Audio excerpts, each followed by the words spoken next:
নমস্কাৰ এনি ভাৰত 24 চাই থকা প্ৰতিজন দৰ্শক মই স্বাগতম জনাইছো। হয়, সমগ্ৰ শিক্ষা বৰপেটা জিলা উদ্যোগত আৰু গোবৰ্ধনা শিক্ষা খণ্ডৰ সহযোগত আচলতে সম্প্ৰদায় উৎসৱ উদযাপন কৰা হৈছে আৰু এই ক্ষেত্ৰত মই যেহেতু উপস্থিত আছো বৰবাৰী হাইস্কুলত আৰু এই ক্ষেত্ৰত এক বিশাল শোভাযাত্ৰা মানে প্ৰায় 8খন স্কুলৰ ছাত্ৰ ছাত্ৰী লৈ আচলতে এক শোভাযাত্ৰা উলিওৱা হ'ব আৰু এই ক্ষেত্ৰত মই যাবলৈ চেষ্টা কৰিম যেহেতু এইখন স্কুলৰে প্ৰধান শিক্ষয়িত্ৰী মোৰ লগত আছে। কি ক'ব খোজে আজিৰ দিনটোত অনুভৱ কেনেকুৱা লাগিছে? আজিৰ দিনটোত অত্যন্ত আনন্দৰ দিন, এটা পবিত্ৰ দিন হিচাপে আমি মানি লৈছো। কাৰণ আজি এটা সম্প্ৰদায় উৎসৱত গোটেই এই অঞ্চলটোৰ সমূহ ৰাইজ, সমূহ ছাত্ৰ ছাত্ৰী, শিক্ষক শিক্ষয়িত্ৰী আমি একগোট হৈ আজি আমি আগবাঢ়ি আহিছো আৰু ইয়াৰ দ্বাৰাই আমাৰ শিক্ষানুষ্ঠান বিলাকৰ নিশ্চয় ভাল ফল দেখুৱাব পাৰিব আৰু ল'ৰা ছোৱালী বিলাকে যথেষ্ট উপকৃত হ'ব বুলি মই বিশ্বাস ৰাখিছো।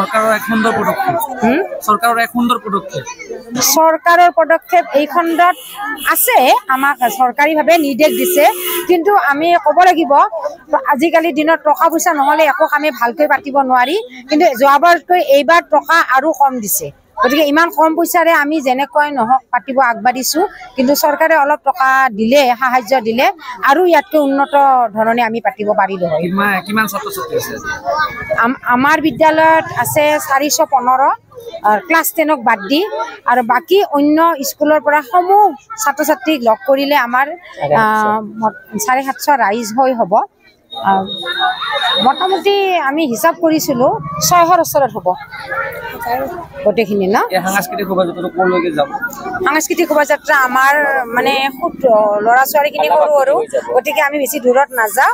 আমাৰ ওচৰৰ গাঁও হালাপাকৰিৰ মাজেৰে গৈ মৌটুপুৰীৰ মাজেৰে ওলাই আহি আমাৰ স্কুলত সোমাব। আচলতে প্ৰায় 500 ছাত্ৰ ছাত্ৰী লৈ সাংস্কৃতিক শোভাযাত্ৰা উলিওৱা হ'ব এই মাত্ৰ। আৰু এই ক্ষেত্ৰত আৰু বাইদেউ আছে, কি ক'ব, অনুভৱ কেনেকুৱা আপোনাৰ? এই মানে আমাৰ মৌটুপুৰী সমল কেন্দ্ৰৰ হয়, আমি সম্প্ৰদায় উৎসৱ কৰিব পাই নথৈ আনন্দিত হৈছোঁ। কাৰণ এইখিনিক লৈ পেলাই আমাৰ ল'ৰা ছোৱালীসমূহ ৰাইজ লৈ পেলাই আমি সম্প্ৰদায় মানে একগোট কৰি ল'ৰা ছোৱালীক কেনেকৈ আগুৱাই যাব লাগে সেইখিনি আমি তেওঁলোকক শিকাব পাৰিম আৰু সমূহ ৰাইজৰো ইয়াত অংশগ্ৰহণ লাগিব, কাৰণ সম্প্ৰদায় উৎসৱ যেতিয়া আৰু চৰকাৰে এনেকুৱা উৎসৱ পাতিবলৈ দিয়াৰ বাবে আমি অতিকৈ মানে কৃতজ্ঞ জ্ঞাপন কৰিছোঁ। এনেকৈ গোটেই মৌটুপুৰী আমি 10-12খন স্কুল একেলগে হয়, হাই স্কুল, KGBB আৰু আমাৰ যি LP স্কুল আমি লগ হৈ এনেকৈ এটা উৎসৱ কৰিব পাৰিছোঁ, তাৰ বাবে যথেষ্ট আনন্দিত হৈছোঁ। ছাত্ৰ ছাত্ৰীসকলক কি মেছেজ দিব খোজে আজিৰ দিনটোত? আছে মানে কি আমি হয় সকলো অসমীয়া একগোট হয়, একেলগে সকলো সম্প্ৰদায়ৰ মানুহ আমি একগোট হৈ থাকিব লাগে, সেইটোৱে মেইন মেছেজ মানে আমাৰ এই সম্প্ৰদায় উৎসৱৰ। মই ধন্যবাদ ক'ব লাগিব, যিহেতু আচলতে এক সাংস্কৃতিক শোভাযাত্ৰা উলিওৱা হৈছে আৰু এই ক্ষেত্ৰত ক'ব লাগিব যিহেতু প্ৰায় 8খন স্কুলৰ ছাত্ৰ ছাত্ৰী ইয়াত আচলতে কেনেকৈ মিলা প্ৰীতিৰে আচলতে আগবাঢ়ি যাব পাৰে।